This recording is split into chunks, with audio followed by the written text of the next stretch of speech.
उशिरा का होईना पण अखेर पावसाला सुरुवात झाली। या पावसात मस्त लॉंग ड्राईव्हला जायचं, चिंब भिजायचं, कडक चहा प्यायचा, गरमागरम भजी आणि वडापाववर ताव मारायचा, हा सगळ्यांच्याच विकेंडचा प्लॅन असतो। पण त्यानंतर येणारी आजारपणं मात्र प्लॅन मध्ये नसतात। त्यामुळे हा पावसाळा आनंदासोबतच आरोग्यदायी कसा जाईल ह्याच्या टिप्स म्हणजे पावसाळ्याचे पथ्यापथ्य समजून घेणार आहोत। त्यामुळे सुरू करूया आजच्या भागाला। नमस्कार, मी वैद्य तेजश्री, आरोग्यधनी आपल्या आयुर्वेदिक युट्यूब चॅनलवर तुमचं स्वागत। आजच्या भागामध्ये वर्षा ऋतुचर्या म्हणजे पावसाळ्यामध्ये पाळायची पथ्य ही थोडक्यात समजून घेणार आहोत। तर आयुर्वेदानुसार पावसाळा म्हणजे वर्षा ऋतू हा वात प्रकोपाचा काळ सांगितलेला आहे। म्हणजे आपल्या शरीरामध्ये या काळामध्ये नॅचरलीच वात खूप जास्त प्रमाणात वाढतो आणि तो इतर दोषांना देखील दूषित करतो आणि त्यामुळे वेगवेगळ्या पद्धतीचे आजारपण आपल्याला या काळामध्ये दिसतात। तसंच हा वाढलेला वात जो आहे तो आपल्या शरीरातली जी पचनशक्ती आहे, आपला अग्नी आहे, त्याला मंद करतो। त्यामुळे या काळामध्ये आपली पचनशक्ती नाजूक असल्याने अनेक पचनाचे आजार देखील आपल्याला भेडसावतात। मग वरचेवर अपचन होणं, अजीर्ण होणं, जुलाब होणं किंवा करपट ढेकर असतील, ऍसिडिटी असतील, गॅसेस असतील, या समस्या देखील आपल्याला जाणवतात। तसंच या काळामध्ये आपल्या शरीराचं बल जे आहे ते खूप कमी झालेलं असतं। म्हणजे काय, आपल्या शरीराची ताकद किंवा इम्युनिटी आपण जे म्हणतो ते खूप कमी झालेली असते आणि त्यामुळे वरचेवर होणारे इन्फेक्शियस डिसीजेस जे आहेत ते सुद्धा आपल्याला इझिली होतात। म्हणूनच या काळामध्ये आपलं आरोग्य जपणं हे नितांत आवश्यक असतं। मग आरोग्य जपायचं म्हणजे काय, तर आपला आहार आणि विहार, आपलं आचरण जर आपण व्यवस्थित ठेवलं, या काळामध्ये जी ऋतुचर्या सांगितली ती जर आपण पाळली तर आपण कमीत कमी आजारी पडतो आणि हा काळ देखील आपण आरोग्यदायी आणि आनंददायी घालू शकतो। तर सगळ्यात महत्वाचं म्हणजे काय आहे तर आहार। या काळामध्ये आपला आहार कसा असायला हवा, तर अर्थात आपली पचनशक्ती मंद झालेली आहे आणि शरीरात वात वाढलेला आहे, त्यामुळे वाताला कमी करणारा, शांत करणारा आणि त्याच सोबत आपली पचनशक्ती बिघडणार नाही, त्यावर अतिरिक्त ताण येणार नाही असा आहार आपल्याला घ्यायचा आहे। अर्थातच या काळामध्ये आपल्याला हलकं, पचायला जड नसलेलं अन्न खायचं आहे। त्यामुळे ताजं, घरचं, वेळच्या वेळी आणि भूक असेल तेव्हाच खायचं आहे। म्हणजे काय की आपली पचनशक्ती मंद झालेली असते आणि ती विषम झालेली असते। त्यामुळे बऱ्याचदा आपण जे वेळापत्रक आपलं फॉलो करत असतो ते या काळामध्ये आपण फॉलो करू शकत नाही, कारण त्या वेळेला आपल्याला भूक लागेलच असं नाही। त्यामुळे प्रत्येक वेळी जेवताना वेळ झालीये म्हणून जेवण्यापेक्षा आपल्याला खरंच भूक लागलीये का, आधी खाल्लेलं अन्न खरंच पचलंय का, याचा विचार करावा आणि त्यानंतरच आहार घ्यावा। आणि ज्या पद्धतीने आपण जो आहार घेणार आहोत तो देखील हलका, घरी बनवलेला, साधा किंवा सुपाच्य आणि ताजा असा आहार असायला हवा।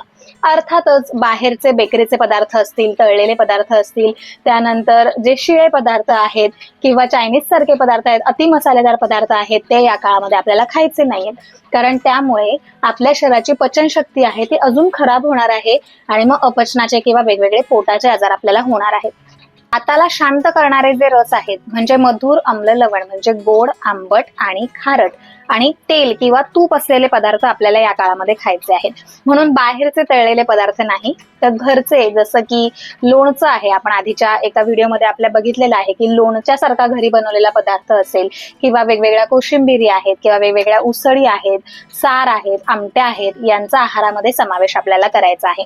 ज्यावेळेस भूक लागली त्यावेळेस भुकेच्या नुसार किती भूक लागली याचं परीक्षण करूनच आपल्याला अन्न सेवन करायचं आहे।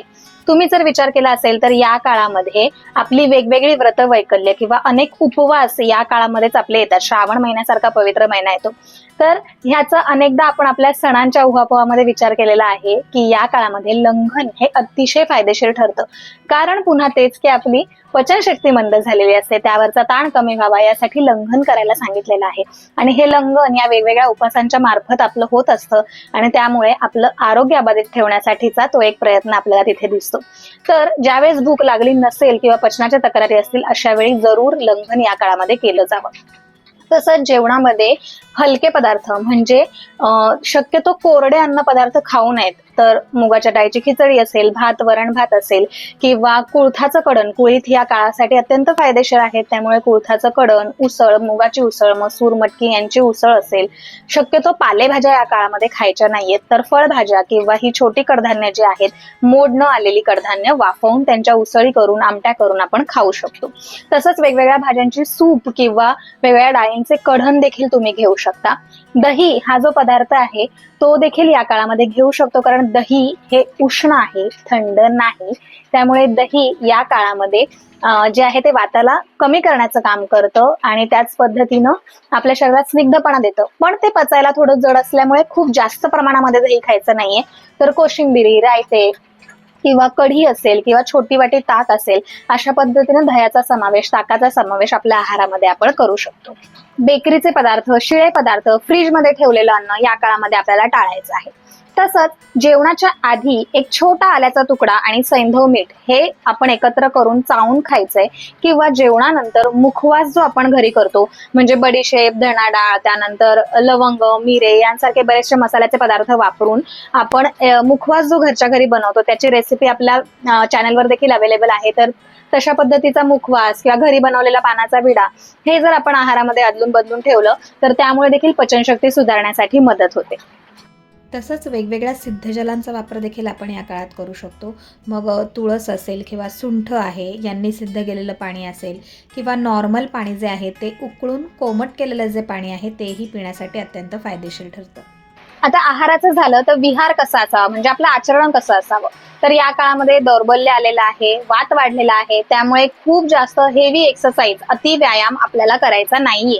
त्यामुळे जिम मध्ये हेवी एक्सरसाइज करणं, तसेच बाहेरचे एक्सरसाइजचे प्रकार तर या काळामध्ये आपल्याला करता येतच नाही. पण घरातल्या घरात साधे शरीराला झेपेल इतका व्यायामाचे प्रकार, म्हणजे मग प्राणायाम असेल जो अत्यंत फायदेशीर आहे या काळामध्ये करण्यासाठी, तर प्राणायामाचे वेगवेगळे प्रकार आहेत, योगासनं आहेत, ती आपण शरीराला झेपेल इतकी या काळामध्ये करू शकतो.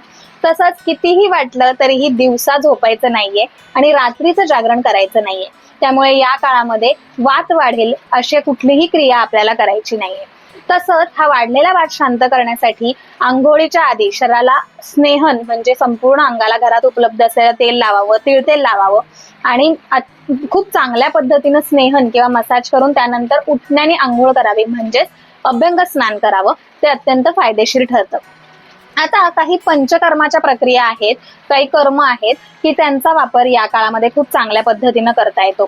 त्यामुळे तुम्ही जरी निरोगी असाल किंवा तुम्हाला जर कुठला वाताचा दुर्धर आजार असेल तर तो कमी करण्यासाठी आणि निरोगी राहण्यासाठी तुम्ही जवळच्या वैद्यांशी संपर्क करून बस्ती या पंचकर्माबद्दलची माहिती करून घेऊ शकता. तर बस्ती हे जे पंचकर्म आहे ते या काळामध्ये जर आपण करून घेतलं तर ते खूप फायदेशीर ठरतं. वाढलेल्या शरीरातला वात ते कमी करतं आणि त्यामुळे वेगवेगळ्या आजारांपासून आपलं रक्षण होण्यासाठी ते आपली मदत करू शकतं. तर अशा पद्धतीनं ही वर्षा ऋतुचर्या, पावसाळ्यातली ही पथ्यापथ्य यांचा जरूर विचार करा, आचरण करा. हा पावसाळा तुम्हाला आनंददायी आणि आरोग्यदायी जावो ह्या शुभेच्छा. भेटूया पुढच्या व्हिडिओमध्ये एका वेगळ्या आयुर्वेदिक विषयासोबत. तोपर्यंत निरोगी राहा, आयुर्वेद अंगीकारा. नमस्कार.